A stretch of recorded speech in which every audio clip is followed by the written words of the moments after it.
To whoever is watching this video, I just want you to know I'm gonna dabble outside of what I usually do and react to a certain video called YouTubers who are exposed as predators. And I'm just gonna say this: I believe there are good people and there are bad people, but I hadn't seen this video before. But if they're exposed as predators, they have to be bad people. There's no way on Earth there is a predator who is good. There's no way in living hell there is a predator that is a good person. So yeah. Also, while you're watching this video, please don't forget to subscribe, like, share, comment, and pretty much just relax and watch the video. Alright, let's get into There it. have been dozens of cases where YouTubers were exposed to be predators or have serious allegations against them, but we're going to explore 9 of the most infamous cases, starting with Dream. In the world of Minecraft YouTubers, Dream stands out as one Oh, of he's a Minecraft? He has to be. the most popular content creators, establishing a very loyal audience of more than 30 million subscribers. However, little did anyone know, it would be elements from within this diehard community that would later bring to light serious allegations of inappropriate behavior associated with him. Everything began on the 3rd of October 2022, when a girl named Anastasia stated the following. On October 3rd, 2022. A girl named Anastasia tweeted out, "He's only face revealing because he's scared that I'll do it first." And then she followed it up by tweeting, "I'm too tired / real life struggling to get involved, but the YouTuber trending right now already face revealed to me years ago when he was flirting with me when I was a minor." Even though the allegations were made after Dream's face reveal, Anastasia tweeted that Dream had been flirting with her since she was too young. While this was one of the major allegations leveled against Dream, it did have a lot of inconsistencies. See, this is just, look.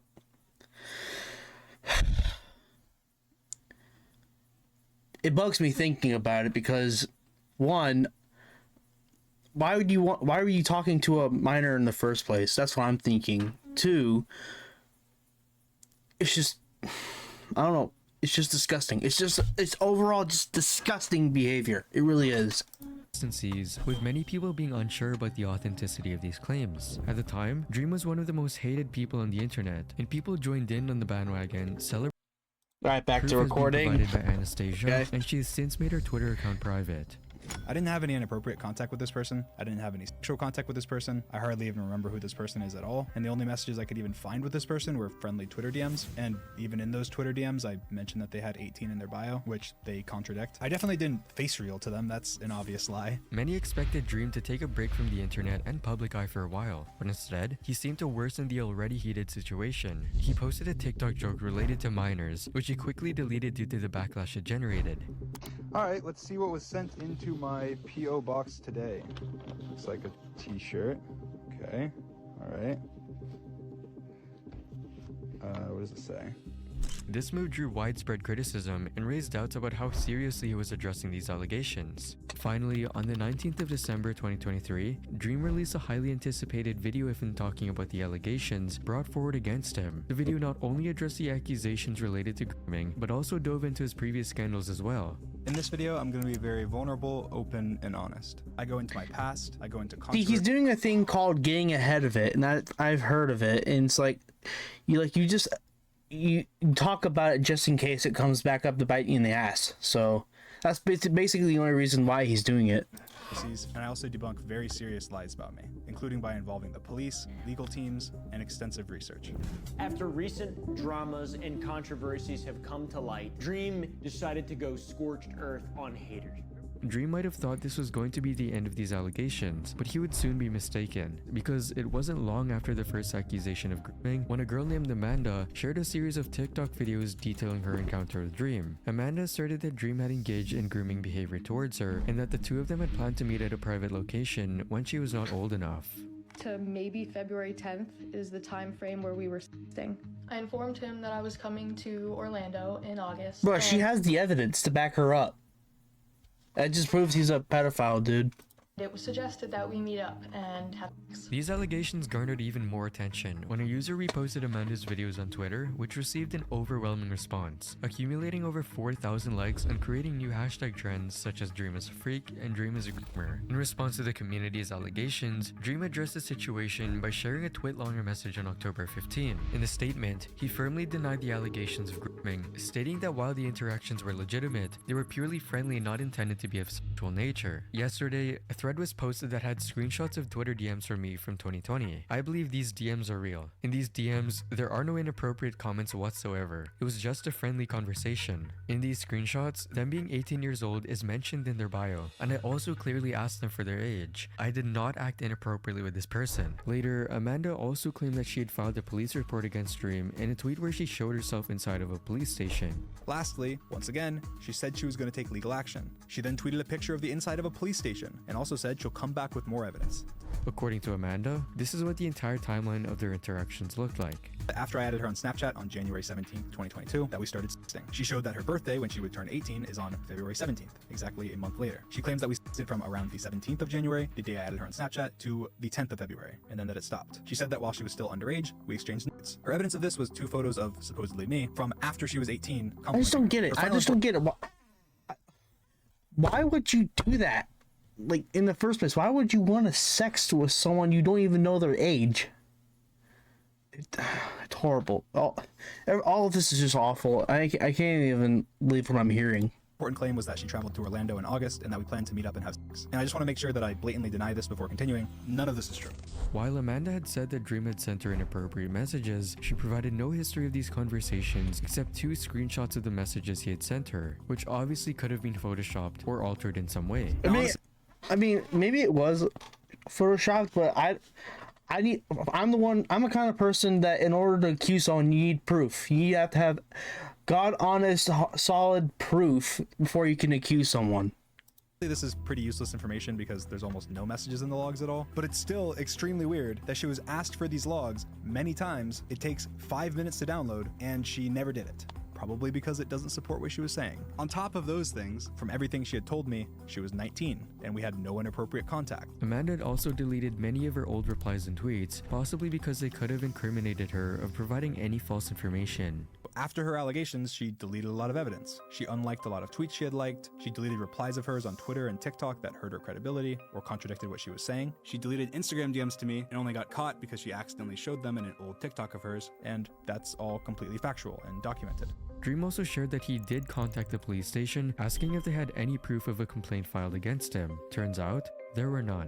Criminal and civil. I didn't find anything under either one of those names. And there was no information at all. I was not even in their system. But just when you thought the controversy was over, Dream faced additional accusations related to more inappropriate interactions with his fans. Because in 2023, a user by the name of Burner22 posted a series of Snapchat videos claiming Dream had sent inappropriate videos to an underage girl named Jamie. When they posted this allegation, attached was a video. That of course went Oh, viral. look, there's more It was a video evidence right from another there. Phone of a Snapchat being opened, supposedly from Dream, that had moaning in the background and a very sexual caption. As the people behind the Burner22 account were anonymous, no one still knows who they were, but they were confident about the evidence they had, even posting on their bio that they would give out all the information to Dream if he decided to sue them. However, in Dream's video, he posted a statement from Jamie herself, which was posted just a day before Dream uploaded his video. And while it was brief, Jamie clearly stated that she was not in fact a victim, and that she would just like to be left out of this entire situation. This allegation is not from a victim. It is from an anonymous Twitter account that was made the same day as the allegation. This anonymous person claims that I groomed a girl named Jamie. They did not ever contact Jamie.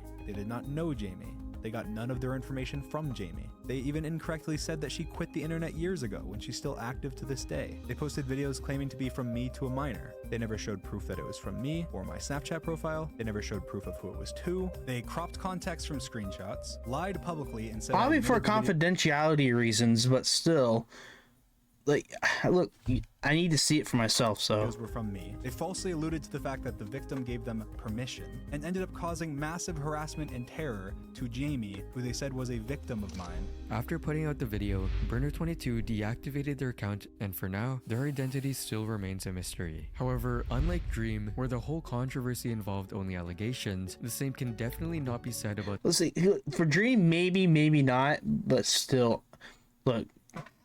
Right now, we don't know for sure about Dream, but still, I want to hear some like really like a true pedophile messed up thing right now. Focusing primarily on Minecraft content, particularly hide and seek adventures on various maps. However, the turning point came on September 15, 2015. I want to see it. When Keemstar, Someone, a prominent figure in the YouTube commentary community, uploaded a video featuring a mother accusing Lion Maker of inappropriate behavior toward her 13-year-old daughter during a Skype interaction. In the video, she claimed that Lion Maker had solicited explicit photos from her daughter. What is your reaction at that? I mean, it's a 27-year-old man asking your 13-year-old daughter for nudes. Well, at this point in time, I didn't know he was 27 or 26 or whatever age he's supposed to be. Lion Maker strongly denied these allegations, stating that proof. he had fallen victim to hacking. That mother has proof that her daughter's being the YouTube community, as Bro. the accusation. That miner's mom did the right thing and called out this creep right here, and I don't. Look, pedophiles deserve what's coming to them. You can't convince me they don't. But I just like I said in the beginning, I think I cut it out, but I do believe in the end everything will be settled, in the end. So I don't know. Gained momentum, more disturbing claims came to light, including a video titled "My Crazy Pedophile Experience with Lion Maker with Proof." In this video, posted by a 16-year-old named Steven Chinks, it was alleged that Lion Maker had offered him $500 for explicit photos. With a video titled "My Crazy Pedophile Experience with Lion Maker Studios with Proof." In this 45-minute video, Steven explains that he has been friends with Lion Maker since he's been 14 years of age. And when he was 15, Lion Maker started linking him a lot of porn on Skype and then asked him for nudes and offered to pay him $500.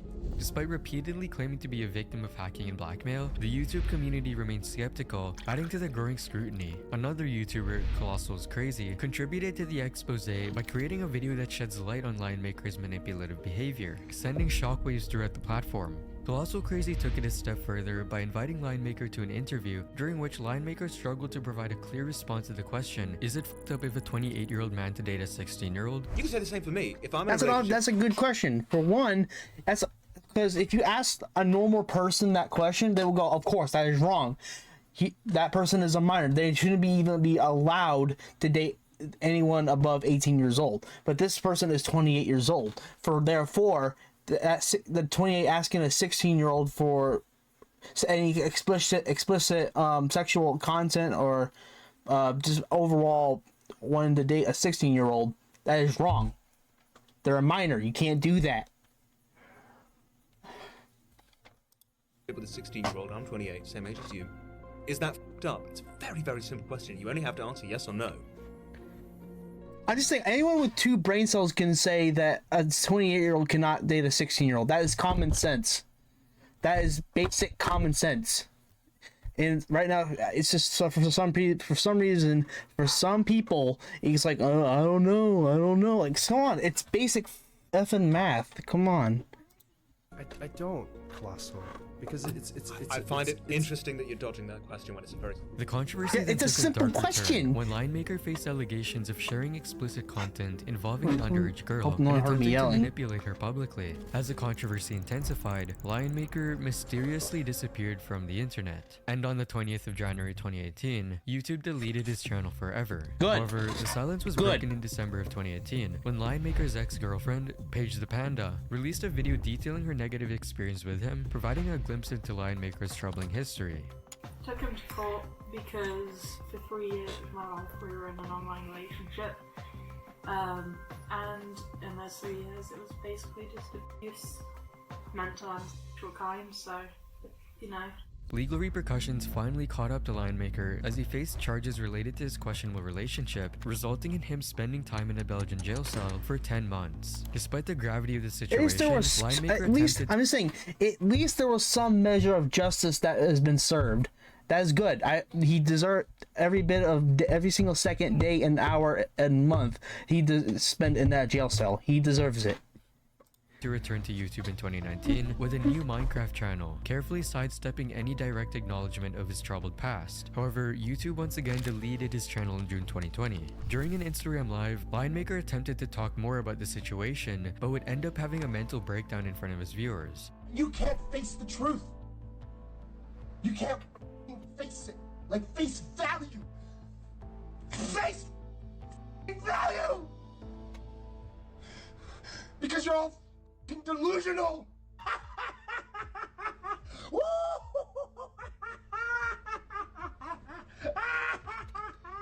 This would be what many believe to be the moment that Lionmaker's career had officially ended, and Lionmaker himself has yet to return to the internet. While Lionmaker attempted to prove himself innocent by attending these interviews, our next YouTuber, Minilad, I know for a fact this is a big creep right here. I have seen countless things on the internet saying what he's done, and countless women that are minors at the time said about what I think at one time a minor said that like he was gonna kill himself or something like that, and basically guilt tripped her into doing something. I can't fully remember it, but still it was awful what that man did. Except this time, he was able to escape with any accountability and even got the chance to save his career in the process. Craig Thompson, also known as Minilad on YouTube, became one of the largest. It is sad because I used to, I have to admit it, but when Vanoss was at the peak of this career back in I think he's still a strong channel, don't get me wrong, but still, when Minilad was still a part of the crew, I'd say that was like one of the best times I've ever watched Vanoss and his friends playing video games, and that was like my childhood and all that. But still, after knowing what this man did, I don't like this person. I really don't.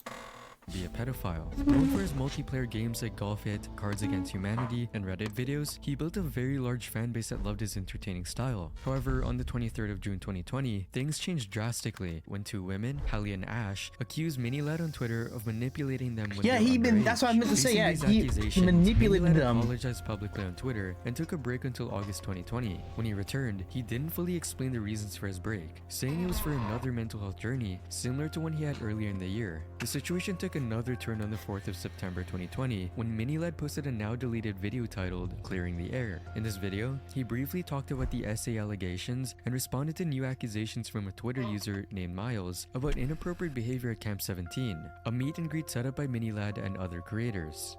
The first thing that I wanted to talk about with these allegations is I've never physically met them before, nor have I physically abused anybody across the board. Following this, Miles' tweet got a response from another prominent YouTuber called Terrorizer, who used to be close friends with Minilad before their friendship broke apart in 2019. Terrorizer publicly apologized for Minilad's behavior on his behalf. Despite the wave of dislikes and negative comments on his videos, Minilad continued posting content without directly addressing the situation for the next 3 months, until the 7th of December 2020 when he stopped uploading without any warning. 3 weeks later, on the 28th of December, Minilad resurfaced with a video titled My Apology, where he directly confronted the initial allegations. In this video, he pledged to see his viewers in 2021, marking another pivotal moment in his controversial YouTube journey. Minilad's subsequent on and off returns to YouTube were consistently met with disdain from his audience. The controversy, coupled with his handling of the situation, casted a long shadow over his once thriving channel. He would still continue posting to this day, though the amount of views and subscribers he garners would hit a new low, and wouldn't reach the same heights he had used to before all the controversy. Like Minilad, James Charles once stood as a prominent figure, actively engaging with renowned creators like PewDiePie, hosting a reality TV show, and boasting a thriving channel that garnered over 100 million monthly views. But his career took a significant blow when a young TikToker accused James Charles of sending inappropriate messages. James initially responded on Twitter, asserting he believed the TikToker was 18, stating, "The accusation that I've groomed this person is completely false. I asked how old he was right away and he told me he was 18, so I started flirting back." Later in the day, he said a few things that made me question the validity of his original answer, and when I asked him to confirm his age once again, he admitted he was 16. I told him I was really uncomfortable and apologized for flirting, but he insisted on continuing talking. However, as more victims came forward to detail their experiences with James Charles, skepticism grew around his explanation. In response, James Charles uploaded a video titled "Holding Myself Accountable," where he confronted the allegations and admitted to acting from a place of desperation, acknowledging the severity of his actions. Within the past couple of weeks, 2 different people, both under the age of 18, have recently come forward saying that they had inappropriate messages with me on social media. One of them being from last year and one of them being from more recent. In both of these cases, I added these people on Snapchat, asked how old they were right away, was told that they were 18, believed them, engaged in a flirty conversation, and then later on found out that they were actually 16. Upon finding out, I was immediately embarrassed and blocked both people. These conversations should have never happened. I'm gonna be honest with you all. I know nothing about James Charles' situation. I'm learning this as I go, so. But I do know a little bit about some of the other YouTubers, but I know nothing about James Charles, so I'll just leave it at that. No excuse for it. There's no ifs, ands, or buts, and I take full responsibility for that. The YouTube community, however, remained unconvinced, with critics highlighting the seemingly insincere tone. The consequences were swift and severe. James Charles' channel was demonetized from the platform, he lost a significant makeup deal worth millions, and was dropped as the host of the reality TV show Instant Influencer. His sponsorships evaporated, leading to substantial financial setbacks, his subscribers plummeted drastically, and average views per month dwindled from a staggering 150 million to now 20 million. The fall from grace took a toll on James Charles' reputation, with social media flooding with negative sentiments. After a 3-month hiatus from the online world, James Charles returned to the platform, attempting to fix his career with another apology video, titled An Open Conversation. However, this video also received criticism. People thought James Charles didn't seem truly sorry, and many felt like this video focused too much on his own feelings and how he was harmed by the situation, instead of talking about the actual victims. This is what many people believe to be the final nail in the coffin for James Charles. After losing tons of views and subscribers, he still seemed set on fixing his reputation, and still continues posting videos to this day without any hint of stopping or showing any accountability.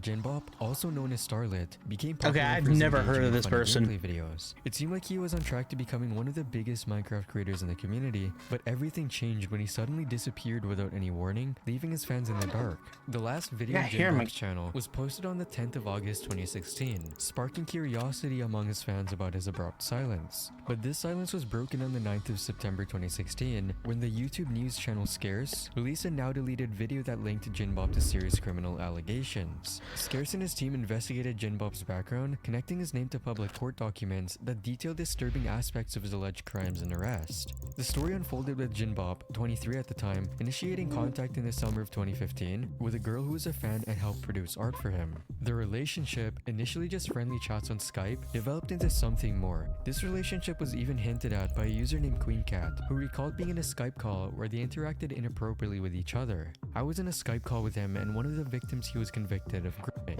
It's truly baffling to me now. I just sat there as they flirted, and he played his guitar for us. Looking back, I wondered why no one ever stopped him from doing that. Jinbop and the girl continued talking for months after first contact, but in early 2016, the girl's parents began noticing unusual changes in her I'm looking for my behavior, including where something. Have to cut this part out.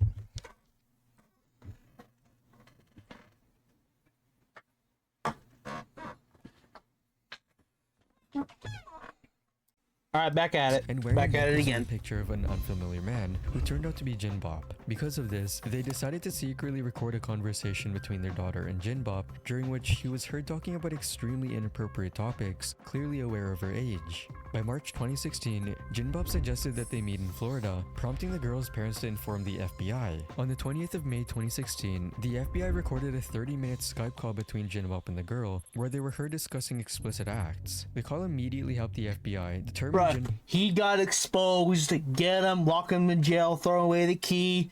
Life sentence, no parole. Throw the book at him. Pretty much just throw the book at him. Bob's involvement in severe crimes and began tracking his activity. They located his IP address, home address, found his name and email, which were all obtained after the FBI submitted a request to the company Jinbop's email was connected to.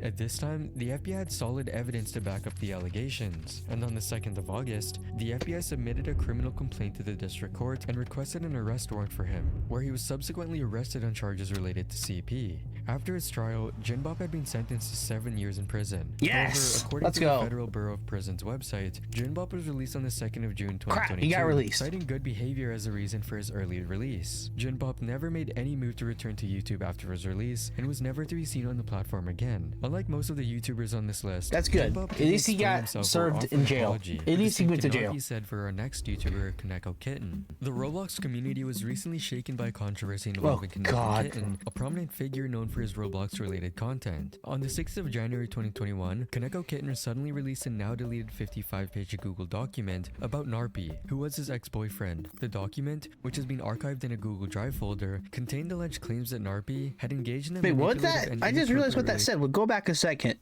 Rewind time. He released a now deleted 55-page Google document Wait. about Narpi, who was his ex-boyfriend. The document, which is Please stop, Max. I'm gonna end my life for you. I love you. Oh my god, dude. This is that's night.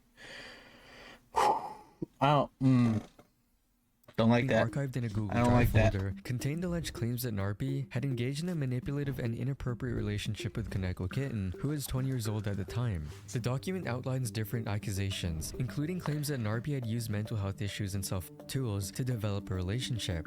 Additionally, it alleged that Narpi had made false accusations of pedophilia towards Kaneko Kitten. This discovery sparked significant reactions within the Roblox community. However, the narrative took an unexpected turn when Narpi, in a video released on October 28th, presented his side of the story. Narpi refuted the claims of manipulation, asserting that their relationship was entirely mutual. Additionally, Narpi shared insights into his own experiences, revealing that he was groomed into certain preferences and the normalization of explicit content. He also claimed that Kaneko Kitten had dated a girl who was too young when Kaneko was 20 years old. For those who don't know, Naku was a 16-year-old girl Kaneko dated back in 2019 while he was 20 years old. Kaneko and Naku were together while him and I were being sexual with each other over Discord. After they broke up, Kaneko would go on and make a statement about their relationship, justifying it by claiming that their relationship was purely platonic and that he was not a pedophile because he was not sexual with Naku.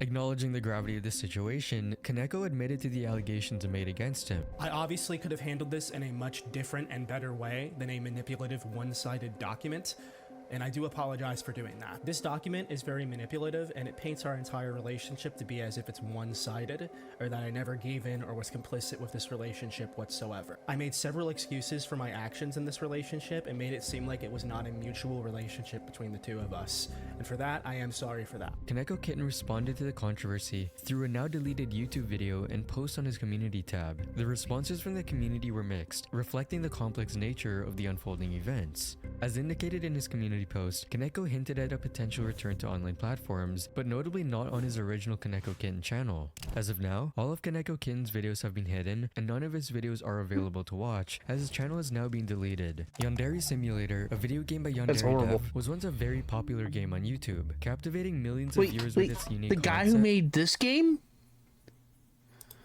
Go back all a of second. Kaneko Kitten's videos have been hidden, and none of his videos are available to watch, as his channel is now being deleted. I need to see Yandere this. Simulator, a video game by Yandere Dev, was once a very popular Oh, I thought it was like the guy who made captivating millions Yandere of viewers Simulator. with its unique concept of a murderous Japanese schoolgirl. However, the game has been in development for almost a decade, and Yandere Dev's actions have caused quite a bit of controversy along the way. The journey began over 9 years ago, when Yandere Dev began creating Yandere Simulator. At its Oh, it peak, is the game guy who made garnered Yandere millions of Simulator. views, leading to plenty of financial support from Patreon and a partnership with TinyBuild. Yet as time passed, the promise of substantial updates dwindled, and TinyBuild severed ties with Yandere Dev due to disagreements about how the game was being developed. As the updates became less frequent, people began discussing the choices Yandere Dev made in the game. There were concerns about the game's overly explicit nature, especially since the characters depicted were high school students. Further controversy ensued when Yandere Dev would regularly share the idea of getting rid of the age of consent. This year, the controversy took a darker turn with the release of a video showcasing alleged Snapchat screenshots. The screenshots suggested that Yandere Dev had been texting an underage girl and attempting to shift the blame onto them, even trying to portray himself as the victim. The situation eventually attracted the attention of another prominent YouTuber, Penguin Zero, who had to say this about the situation. What's currently going on with Yandere Dev.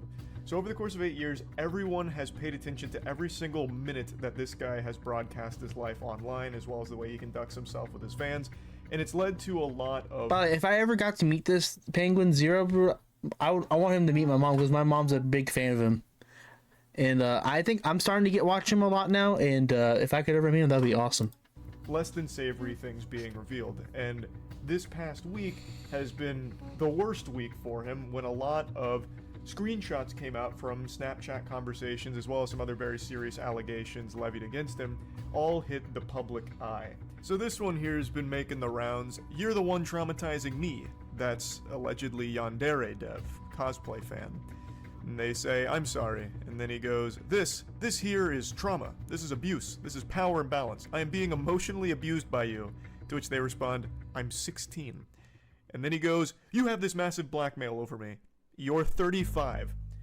And when I first saw this, it gave me a hearty belly laugh like Santa Claus. What an unbelievably creepy, concerning exchange. In response to the mounting allegations, Yandere Dev released a statement attributing his actions to mental health issues. In a surprising turn, he chose not to defend himself and admitted to engaging in inappropriate interactions with this person. A few months back, a fan of the game DM'd me and wanted to chat. She let me know that she was 16. Occasionally, she would say something flirty towards me. Most of the time, I would shut that down immediately. However, there were times I didn't shut it down. There is no excuse. It is an outright fuck-up, pure and simple. This statement concluded with a pledge to donate to a charity supporting abuse survivors. I've donated $1,000 to RAIN, an organization that provides care and benefits to survivors of abuse. As the controversy unfolded, Yandere Simulator faced many internal challenges. Artists, voice actors, and other volunteers involved in the game distanced themselves from the project, further complicating its already turbulent development. Ever since, support from the game has dwindled, and many people are just waiting for the moment Yandere Dev loses all financial support, and he has no choice but to leave Yandere Simulator in its unfinished state. Still, Yandere Dev has posted another blog post, saying that he was going to stay away from the internet to work on the game, and for his own mental health. However, unlike Yandere Dev, who took accountability for his disturbing behavior towards underage fans, the next person on this list, Onision, did the complete opposite. Onision initially gained popularity during the early era of YouTube for posting comedic content about random topics. However, when he was exposed to be a predator, everything changed forever.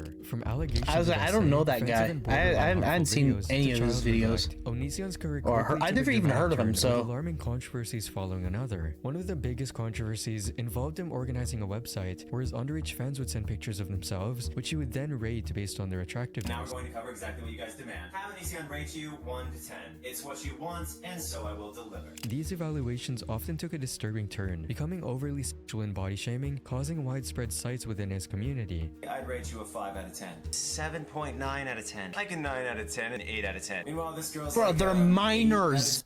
They're minors, and you're rating them from 1 out of 10. What the hell is wrong with you? 10? Yeah, solid 8. But Greg, what if she's 15 years old? Well, last time I checked, we're allowed to have opinions about people. It's not a perverted thing. Yeah, but your opinion is automatically disregarded once you find out their age. Seriously. If I was rating a girl on, if she was 26 years old, and if she was a solid 10, I would say she's a solid 10.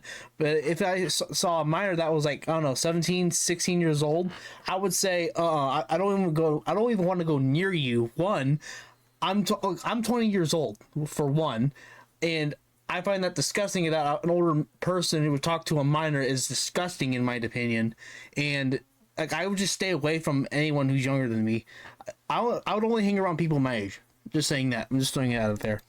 In 2012, Onision's controversies took a darker turn when he began messaging a fan named Lucas. The individual, who's gone by various names, became a central figure in Onision's content after their marriage in 2012. Disturbingly, Onision allegedly used online forums to connect with younger fans, engaging with them, and even discussing inappropriate things with them. In 2019, both Onision and Lucas faced serious accusations from multiple women who claimed that both had groomed them when they were not old enough. While less active on YouTube after all this controversy, Onision remained active on Twitter, where he continued to post disturbing content and offensive tweets. But the controversy reached new heights in January of 2021 when a Discovery Plus documentary featuring Chris Hansen of To Catch a Predator presented the claims against Onision. The documentary detailed how he allegedly groomed individuals, then used his fame to undermine their stories and encourage harassment. Hey everyone, Chris Hansen here on Have a Seat with Chris Hansen. We're going to continue this evening on our investigation of Onision. Didn't Chris Hansen get arrested for something? Can't remember what it was. was, though. Chris Hansen eventually showed up to Onision's house for an interview, and this is how it went. 911, what are you reporting?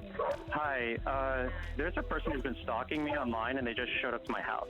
Okay, and they're outside now? Yes, they're knocking on my door. Onision immediately called 911 after noticing that Chris Hansen was at his front door. And what do we know his name at all? It's Chris Hansen. Facing investigations and controversies, Onision announced his departure from YouTube a day after the documentary series finale, blaming his YouTube channel's demonetization as the reason. However, this exit from YouTube didn't mark the end of his troubles. Onision continued with activities that raised concerns, leading to a critical moment that threatened his future. In 2023, Onision found himself amid a severe lawsuit, facing allegations of grooming and engaging with his fans. Remember those girls back in 2019 who claimed that Onision and his partner Lucas had groomed them? Well, one of those girls, Regina Alonso, had finally stepped forward to file a lawsuit against them. The legal battle highlighted the seriousness of the accusations and the lasting impact of Onision's actions. Meanwhile, Onision has been trying to defend himself by releasing documentaries on his channel, claiming all the allegations are false and portraying himself as the real victim. Cosmodor was another YouTuber who was exposed to have groomed his underage fans. Cosmodor, a once well-known cartoon video essayist, had garnered millions of views for his review videos, even allowing him to work as an editor under Saberspark, one of the biggest creators in the I've heard of community. However, Cosmodor's darker side was revealed when it was alleged that he'd been engaging in an inappropriate conversation with a fan who was not of age. What's even more distressing is the emotional abuse he inflicted upon her, exploiting not only her artistic talent, but also shamefully underpaying her for her work. On the 27th of July 2020, Cosmodor released a community post admitting to a relationship with a girl while he was 19. It's widely believed that he eventually revealed this just to get ahead of any rumors and try to protect his reputation. In his post, he tried to make himself look like a victim Keep hearing and things, agreed it's that weird. he was in the wrong. Cosmodor defended his actions by incorrectly stating Wait, that the age age of consent in Germany consent in Germany is 14? Germany, what the hell is wrong with you? What the hell? Germany, you're fucked up for that, man. 14, not realizing that this only applies to underage people. As you may know, I live in Germany, and age of consent laws are a little different here than they are in the United States, as you're not considered a child anymore when you turn 14, and that's the environment I grew up in. Meaning he admitted to an illegal relationship without even knowing. The aftermath saw an outpouring of responses from multiple former friends who detailed their own experiences of emotional abuse and manipulation at the hands of Cosmodor. One big example of this is the YouTuber Alpha J Show, who had been close friends with Cosmodor, revealing that the two of them had fallen off due to Cosmodor's toxic personality off camera. The story took a massive turn when the main victim, Past Halloween, came forward to detail her experiences with Cosmodor. Up until this point, nobody had known the true identity of her, and it was only when Past Halloween bravely shared her experience in a video, exposing the extent of Cosmodor's abusive actions, that the world finally knew her identity. Some of you might know, I used to work with a cartoon YouTuber, Cosmodor. I made stills and official art for him, and we were mutuals on social media. Some of you probably heard he was recently called out of being a groomer. I was his victim. Cosmo keeps pushing me at my limit and begging the internet for forgiveness and straight up lying to people's faces in every response he's made. However, instead of empathy and support, she faced a barrage of attacks from Cosmodor's fans to the point where she felt compelled to leave the internet for good. Because of all of these allegations, Cosmodor would release his own apology video where he attempts to defend himself. However, in his video, he only confirms that he was in a relationship with someone who was underage. I did try to keep my relationship a secret because I really didn't want people accusing me of being a pedophile, but that is exactly what happened. I'm still being called a pedophile for it over something I did when I was a teenager, and I can confidently say that is not the case. Admits to exchanging explicit content. I never exchanged nudes with anyone. I never had any sexual conversation besides weird Rule 34 shit you can find on most every Twitter timeline. And admits that he was a harmful partner and was indeed undercharging Past Halloween. Let me be clear that I was not a good boyfriend to my ex. I expected way too much of them. I made them undercharge their work they did for my channel mascot, which I've since retired because they said it gives them panic attacks and I don't want to worsen their mental state. I publicly called them out over very minor mistakes, and I stalked them when I couldn't get over them. On top of the Rule 34, these are some severely terrible decisions I've made, and I won't deny the damage this has likely caused, which I can't hope for my ex to ever forgive me for. Except none of Cosmodor's attempts to revive his channel worked, as in February 2022, his YouTube account was finally taken down from YouTube, and he hasn't made any attempts at a comeback since then. However, unlike Cosmodor, who never attempted to make a comeback to YouTube after being exposed as a predator, Polecat324 did make a comeback to YouTube, though his view counts reflect his destroyed reputation. Polecat amassed amassed over 1 million subscribers for his GTA 5 roleplay videos where he played a power-tripping police officer in the Department of Justice, the most popular roleplay servers in GTA. However, in an extremely ironic twist, Polecat, who played as a police officer that catches criminals, actually turned out to be a criminal himself.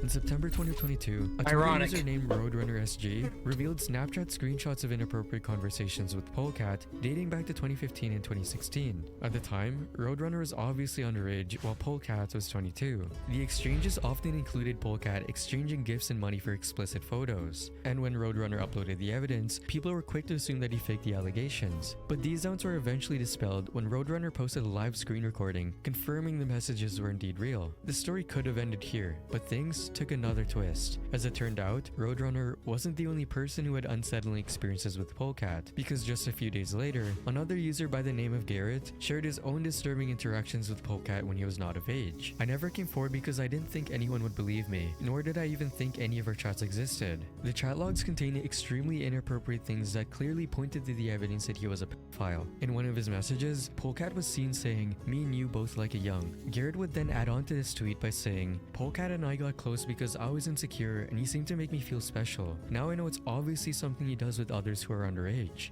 In wake of these allegations, the GTA roleplay community largely defended Polecat. The Department of Justice server even banned discussion about the grooming accusations, attempting to suppress his story. But despite these efforts, the truth eventually emerged, leading to a significant decline in Polecat's reputation and viewership. From averaging over 4 million views, he now barely surpasses 1 million views per month. Ever since then, Polecat has remained silent about the allegations, leaving his audience in the dark. Alright, that's it. If you like what you see, please subscribe, hit the bell, and comment on the video. And also, moral of the story, just don't talk to minors. Don't try to sexually talk to minors, and just don't do anything bad, okay? Alright, I'll see you later. Bye.